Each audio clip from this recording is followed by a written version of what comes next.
Hello, and welcome to ReCapping with Delora and Ashley. Please follow us on Instagram, Facebook, and Twitter at ReCapping Podcast.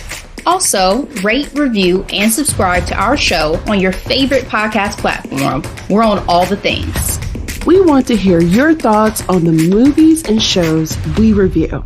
Leave us a comment on Apple Podcasts or our YouTube channel, and we will read them during the show. Or reach out to us on social media. We love talking all things entertainment and pop culture with you. Thank you guys so much for listening. Thank you.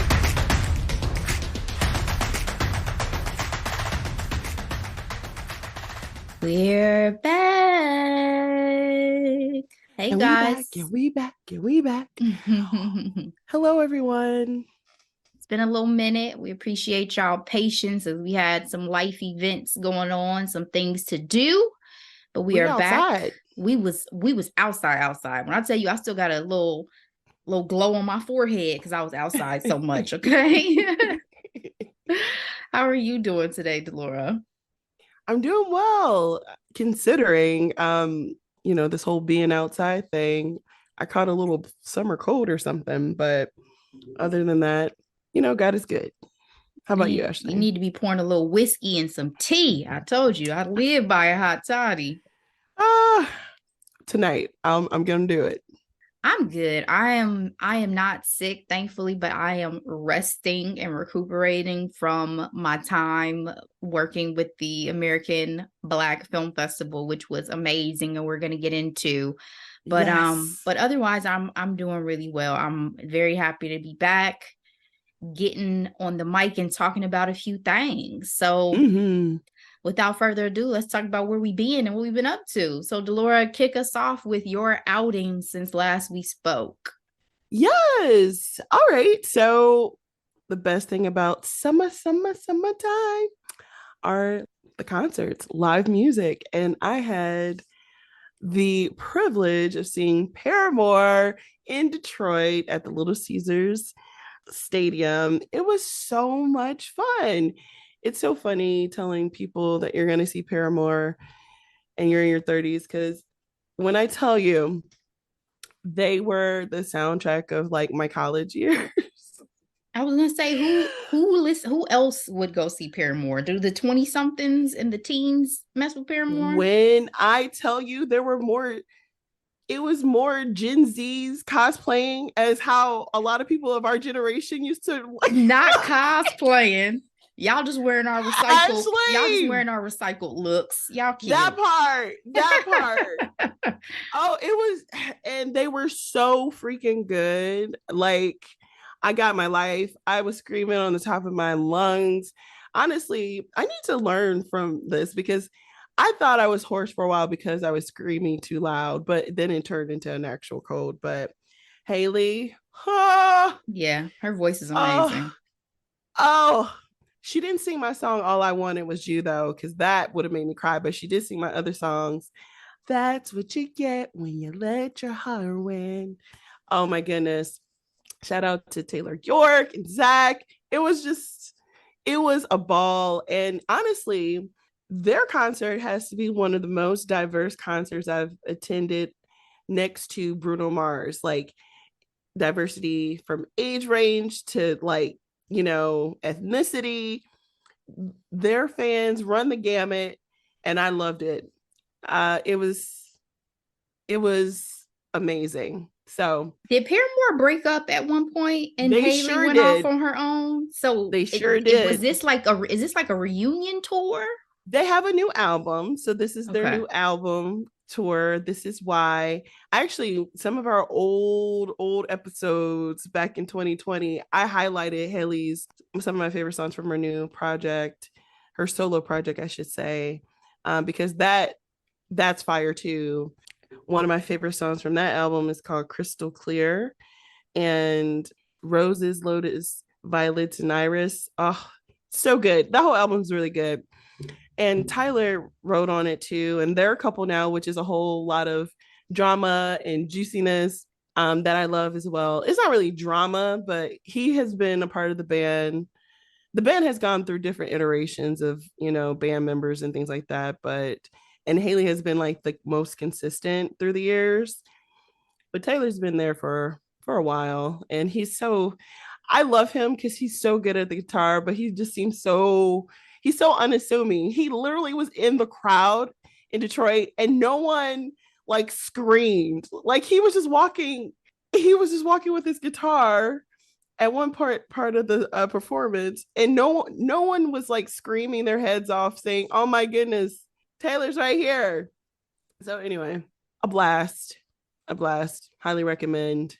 So glad you had such a good time. The last question I was gonna ask, and my mind is a little slow today, guys. I apologize. I really am trying to catch up on my sleep. No worries. My last question was, when's the last time you went to a concert prior to this? Like, did it give you all the feels to be back in a live concert setting?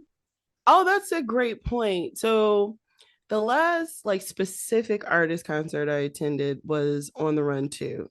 And that was in 2019, right before the pandemic. But last year we went to Essence Fest, which is like a music festival. Oh, true. So... Duh. Forgot. Lauryn Hill, totally Jasmine Sullivan, Patti LaBelle, Janet Jackson. As if I was not there for that. But I guess right next to me. I guess I'm thinking, back like headliner stadium tour vibe. Right. Type of experience. Yeah, Essence Fest was everything. And for them to be a rock group, I was thoroughly entertained. She literally didn't have costume changes. I think she might have changed twice. But yeah, rocked out. It was amazing. That's awesome. I love all of it. I love it. As you know, all of our listeners must know that I love all types of music, and their Riot album is one of my favorite albums, period. So I love it. That diverse palette, we appreciate it. Like I said, I love anybody who can really sing. So Haley has always been on my radar because sis can blow. But yes, she can. The American Black Film Festival. Woo! Yes, ma'am. Down in Miami. First of all, I don't know if I've said this on the mic, but I used to think Miami was super overrated. And I say this all the time because when I would think of big city, and I know Miami is considered a big city, I would always think New York. I would think LA, because when you go, you have that vibe. And coming from Ohio at the time, it was always like such a stark contrast between the way I was living. But moving to Florida and going to Miami, I was always like, but this is still Florida though, But I've come to appreciate Miami. Every time I go, I appreciate it more. And this was my first time staying beachside because all of the events were between the Miami Beach Convention Center and the New World Center, as well as O Cinema. And then Community Day was at the Black Lyric Theater in Overtown. So, but I appreciated and enjoyed being beachside. Everything was super walkable. As hot as it was, though, that's why I have this tan on my forehead and feet were on fire. Because guys, when I tell y'all, the events started on Wednesday, but we had to do pre-prep as volunteers and staff. So we started working on Sunday. So I was working from Sunday to Sunday. 12-hour days when everything really got going, on my feet constantly. I mean, when I tell y'all by the end of the night, I barely felt like eating and showering before I passed out. Like, it was full on, but it was so enjoyable and satisfying for me because, for one, I really wanted to see what went into a festival and an event of this caliber. Absolutely. Which Delora, you and I talked about, because I was like, should I attend it or do I want to see the behind the scenes? And for this, I want to see behind the scenes. And it's also one of the ones that we are debating, like, okay, should we make this trip? Right? Exactly. So for you to do this and get this insight is super exciting. And it did not disappoint in terms of the level of exposure. I mean, there were multiple teams that you could be a part of as a volunteer and all of that, but I was a part of the team that worked the New World Center, which is where a vast majority of the events, like I said, went on at. So it's funny, all the celebrities I encountered, I didn't bother anybody for the most part, didn't ask for pictures or anything like that. It was like I absorbed the moment. I saw them, and then I kind of kept it moving, which is funny because I would have thought that before I went, I was like, oh, I'm going to be so starstruck.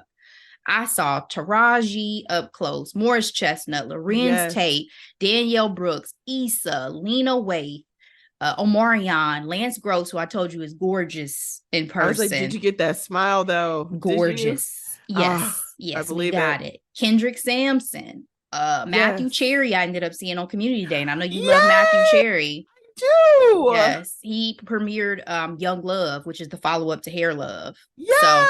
So, yeah. Rode the elevator with Gina Torres from Suits. Crazy. Love it. Yes. Spoke to Craig Robinson. He was the only person that I ended up speaking to just because, and for guys who, you know, from The Office, from many a comedy, Craig Robinson. I actually saw him on in person live, and he was quite funny. I talked to him only because I was tipsy. Like, I talked to him at the closing night party.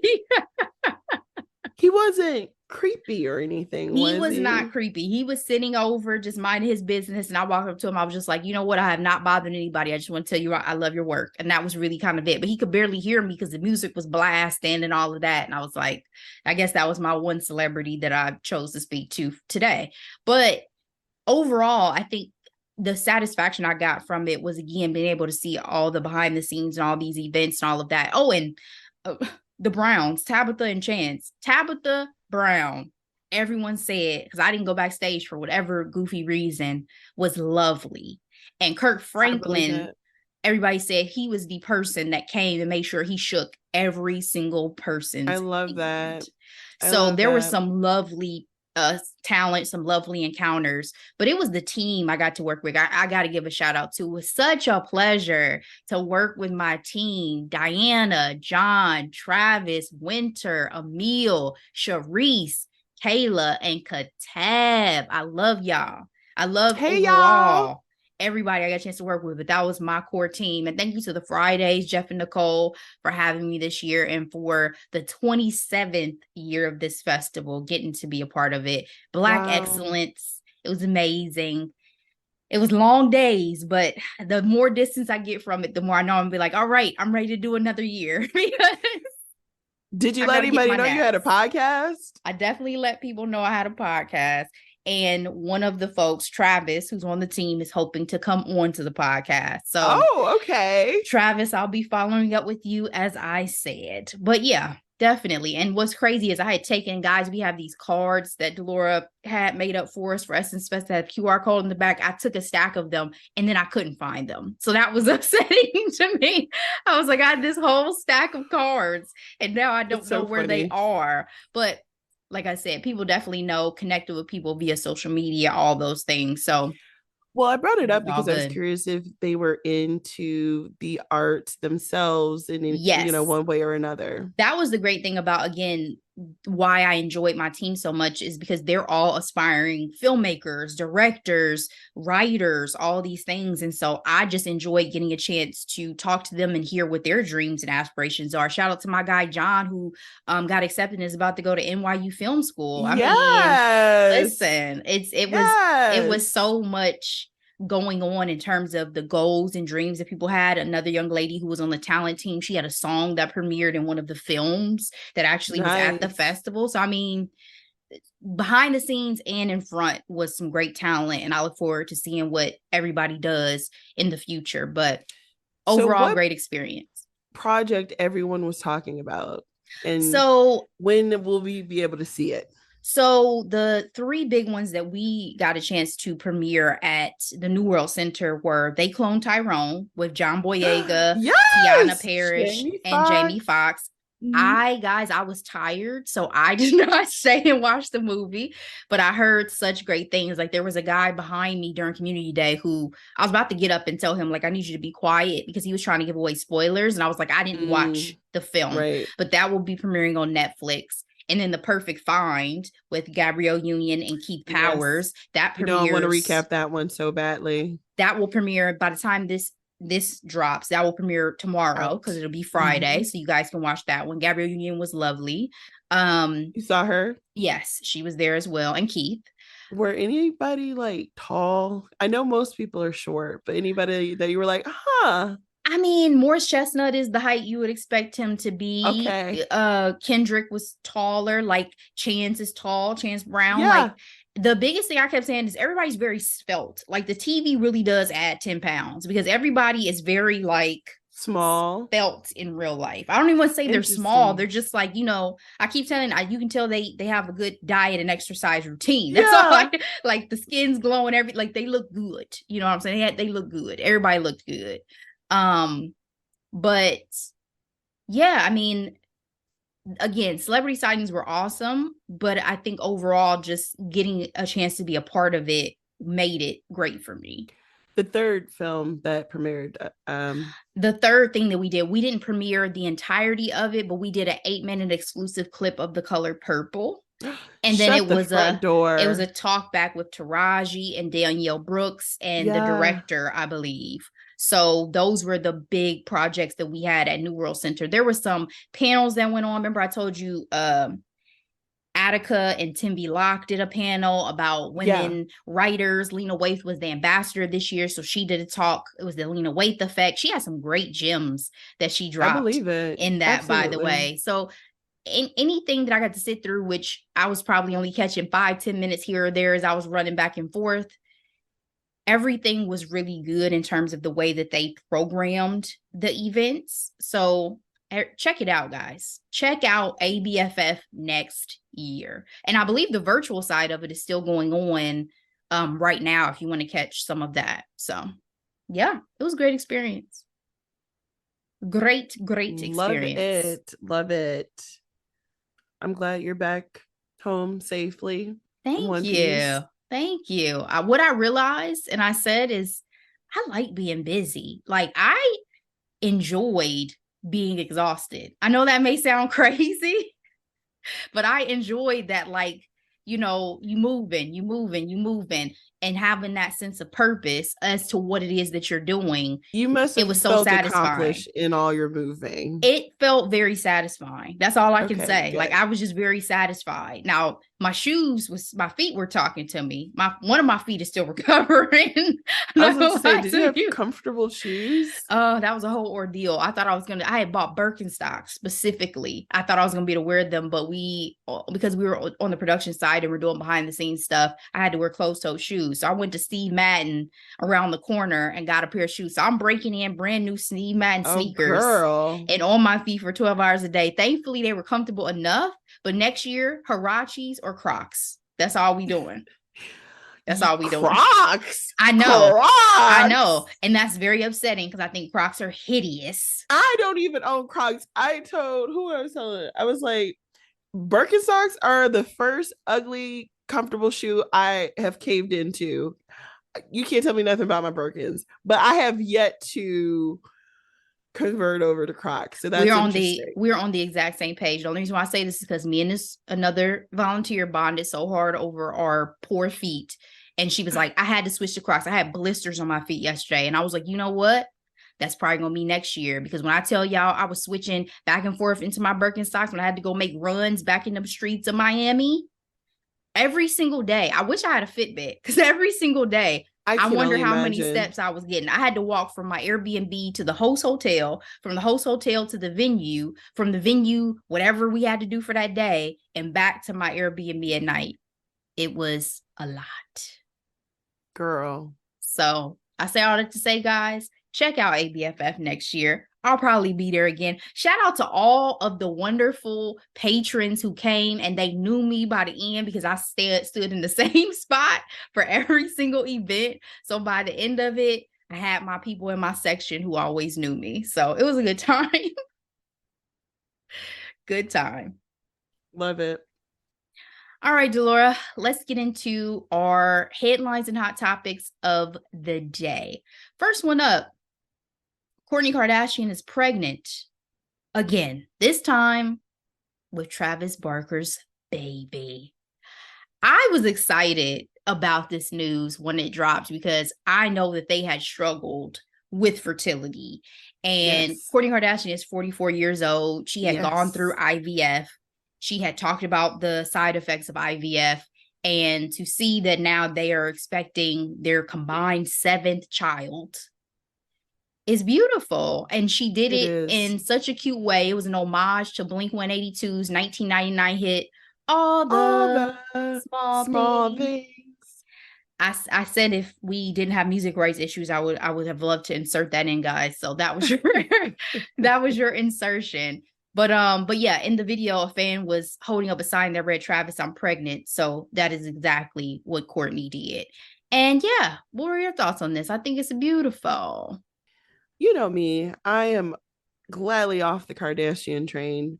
But when I saw the news, I was like, oh, good for them. Because to your point, I was aware of the difficulties they were having conceiving this child that they want together. And what a cute way to make the announcement. Very Kardashian. Very Kardashian, indeed. Yeah, I almost was about to start watching their Hulu series again because I was really bored one day, and then something else came in the way, and I said, Jesus be offense. You know I don't need to get back He into already this. knew. You know I don't need. He put something else in my path because he knew I ain't need to get back on this. He was carrying you. You weren't even walking for yourself anymore. But no, like I said, I was super excited to see this. Like, I don't think I have a favorite Kardashian anymore. I think it's switched throughout the years of who I kind of like have enjoyed publicly. Sometimes it's been Courtney, sometimes it's been Chloe, sometimes it's been Kim. They have all disappointed me. That's the thing. I don't know them. They're all very human. Very human. Courtney and Kim, I think, are still beefing over the whole situation from the wedding and all of that going down. But like I said, I'm rooting for them and I'm happy for them. And I'm always excited.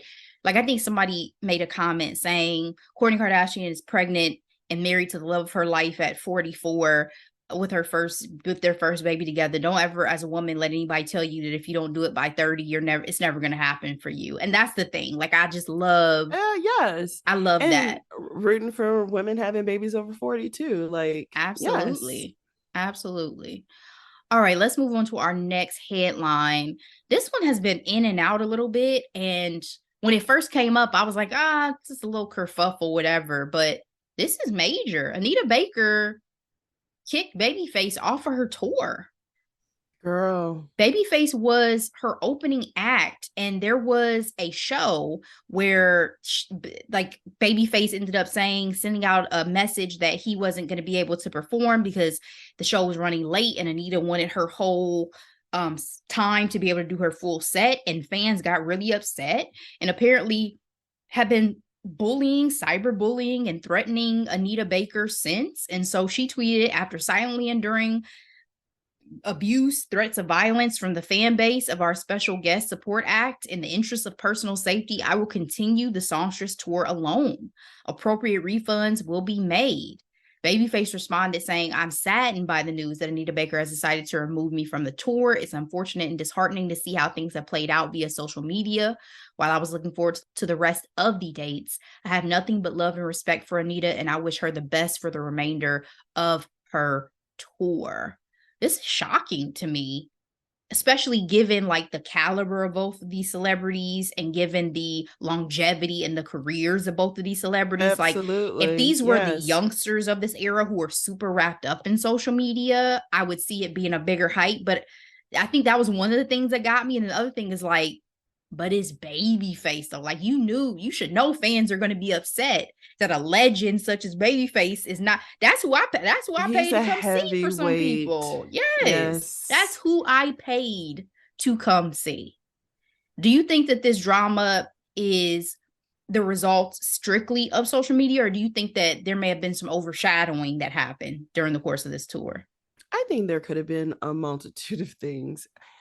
Babyface kind of called her out on being late when he made the announcement on social media. And it makes me believe maybe this is not the first time she's done it. And he probably got fed up and was like, hey, this is why we're not performing tonight. And I think that's a great point too, because he would want to be honest with his fans. Yes. It's not me. It's her. Exactly. And I feel like she didn't like that, especially after getting the heat on social media. And And this is how that cookie crumbled. I mean, it's unfortunate to see. However, I mean, she is a songstress, so and an 8-time Grammy winner. Girl, so the ego is there, and she pretty much said I could do this by myself. Well, okay, sis. Right. Consequences and all. Okay, sis. Because if I'm honest with y'all, no disrespect or shade to Anita Baker, I'm going to see a Babyface concert. I'm not going to see an Anita Baker concert. I'm sorry. So I would have been one of the fans that were like, hold up. I paid my money to see Babyface. So I get it. But God bless y'all. Bless her heart, child. I'm sure both of y'all will continue to be successful in all of your endeavors. But this was some mess. For sure. I was gonna joke and be like, this reminds me when Jay-Z and R. Kelly toured together and that abruptly ended. Oh gosh, let's not even. I don't even want to go back to that era because I'm still debating how much Jay-Z knew. You know what I'm saying? Like I don't even want to go down that rabbit hole. Girl. Yeah. He was friends with Aaliyah too. So ooh, Chile. Yeah, I don't want to go down that rabbit hole. Anyway, moving on. So you wanted to talk a bit about Ocean Gate and this whole missing sub situation that is currently, I mean, even celebrities are weighing in on this, right? Like it's everywhere, and it's still, as of the time we're recording anyway, unresolved in terms of hopefully being able to find them and have a rescue mission versus a recovery mission. The sub went missing as of Sunday, and so a lot of the news that I've been seeing about it is that Stockton Rush, who's the CEO of this company, had been warned about the potential safety issues that this particular vessel had. He had ex-employees who have come out and spoken about it. There's a CBS reporter who even has a clip that's gone viral that was expressing his own safety concerns. Yes. There's been a lot that has come out since, but as of now, again, 5 people are on that missing vessel, including the CEO of the company. What did you want to discuss, and what were your thoughts about where this stands today? Ashley, I just wanted to talk about it because it is simply unbelievable. Like, it's one of those stories, and it reminds me of Tiger King. Like, the more you hear about this story, the more ridiculous it becomes. The fact that this unregulated deep sea adventure costing $250,000, and you have to sit crisscross applesauce in a tube that is operated by a PS3 remote control. It is simply unbelievable, Ashley. Yeah. Like, and the way my claustrophobia is set up, I don't know if I brought this up on the podcast when I talked about my time in New York, but what I don't like are tunnels, long underwater tunnels. I didn't realize I had a fear until I had to enter one. Okay. And it's the idea of being trapped underwater with no escape. And that is all I can think of when I think about the state of these people right now. Now, I have been praying for their safety. I've been praying for answers because at this point, with less than a day's worth of oxygen, I hate to phrase it this way, but they said the best case scenario is that it had imploded already and they're not suffering no longer. And that's what I've heard. And I'm like, if that's the best case scenario, then it's just mind blowing. And it's just the unmitigated gall of this CEO to just, he was quoting somebody talking about, if you don't break rules, you're not living life or something like that. Like, people's lives. His own. I mean, if it's true, that's the best case scenario, he doesn't survive, he was killed by his own creation, essentially. It's horrifying and tragic story to hear about. Like, I hadn't really been in the loop.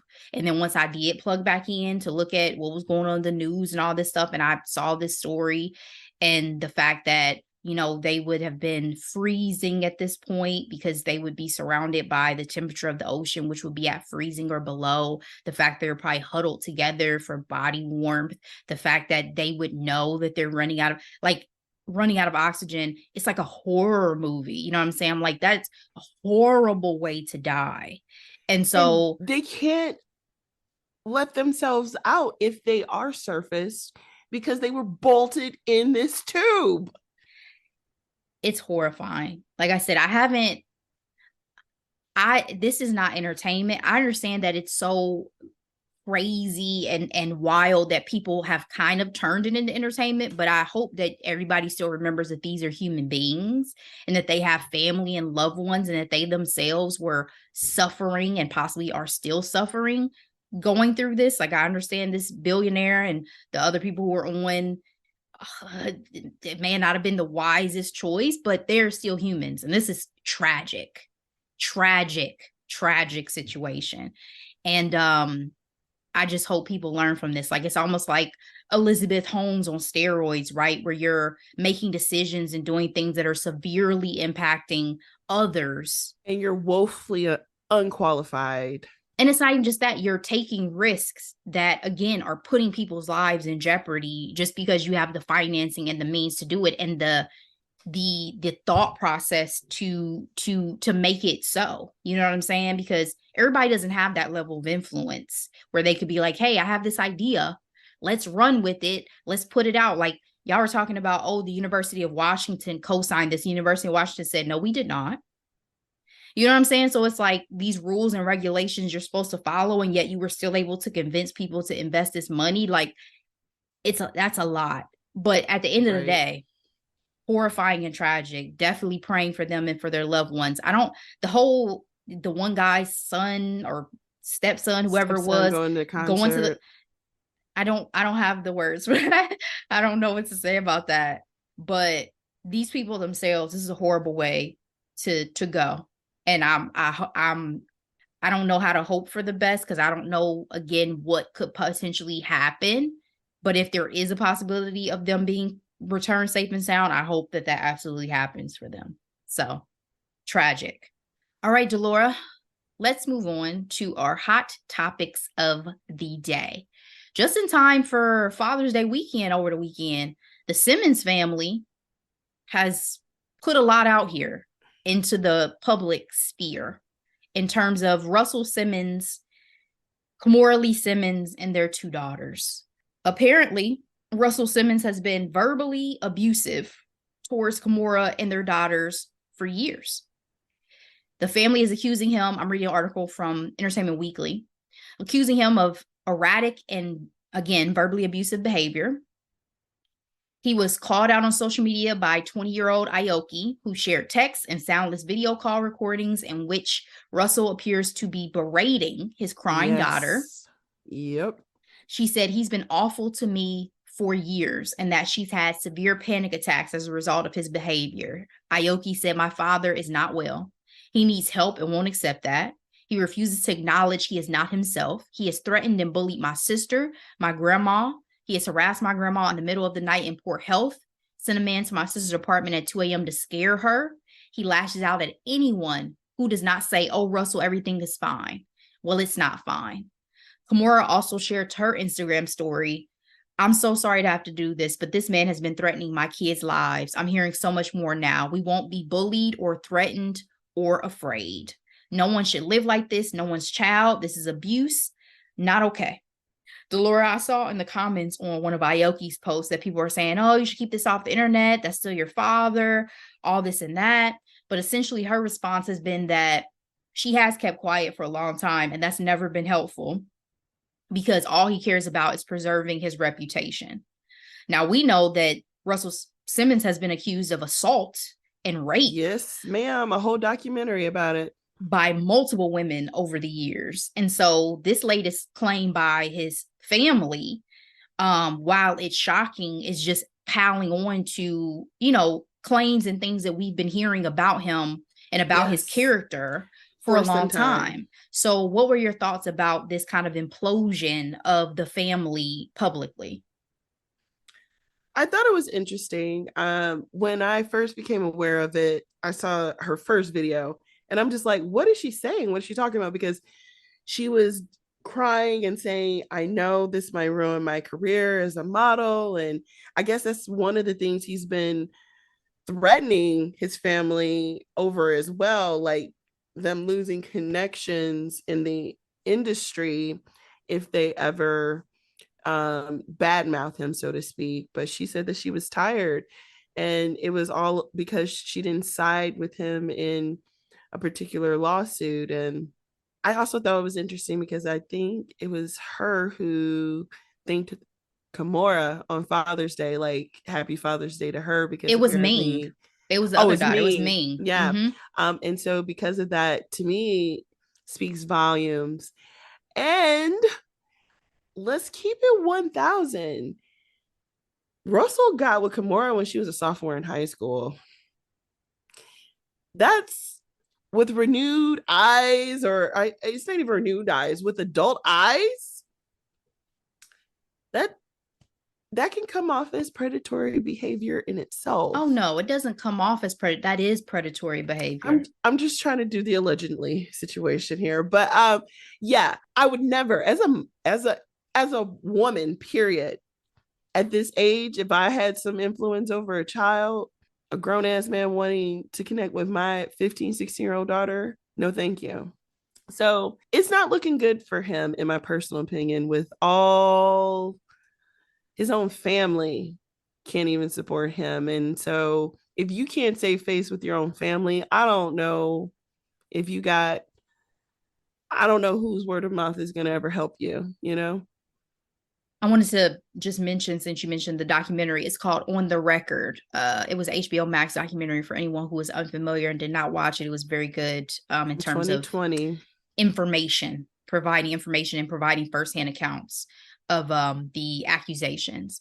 But again, I think maybe for people who haven't been paying that much attention or hearing the other information coming out about Russell Simmons over the years, or just is still in his camp, maybe this seems shocking, but it wasn't shocking to me. What it was is just, it was sad, because I hate to see, like, I had been hearing about Aoki just graduating from Harvard and doing so well with her and Ming with their modeling and all this. So I was like, oh, this, they're so growing beautiful. Up. Yeah, they seem like they're in such a good place. So that was what was unfortunate to me, is to know that behind the scenes they were dealing with this from one of their parents. Because, infighting with family is very, very tough.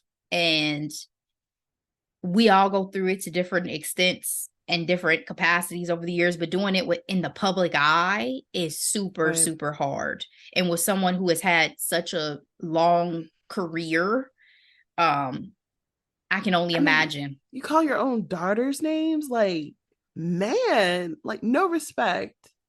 This is your legacy. Yeah. Yeah, it's sad. It's unfortunate. So we'll see what happens with that family drama.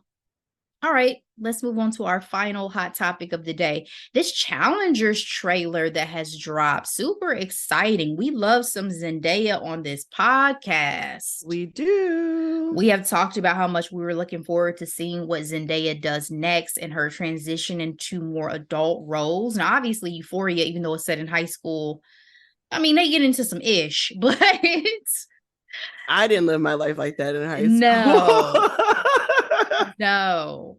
But this is different, because this film, which will drop September 15th, is about a love triangle between Zendaya, who is a world champion tennis star when the film starts, along with two male tennis players.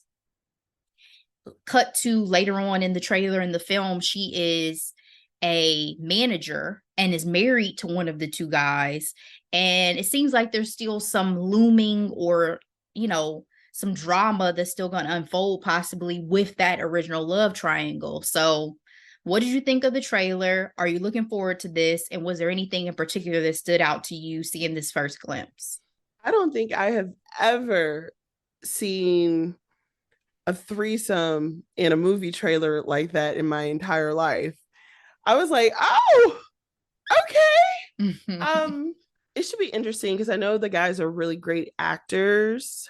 But I'm not gonna lie, I do find it kind of difficult to believe that Zendaya would fall for them. So I'm interested to see how their characters are in the movie because we know attraction is more than skin deep. So we'll see. And I'm also curious to see like who I'm gonna root for between these dudes. You know what I mean? Like, am I happy she's with the husband?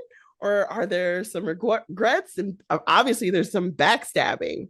But Zendaya looks fabulous in all iterations, from her being young to that bob she was rocking as the adult version of this character. So yeah, how about you?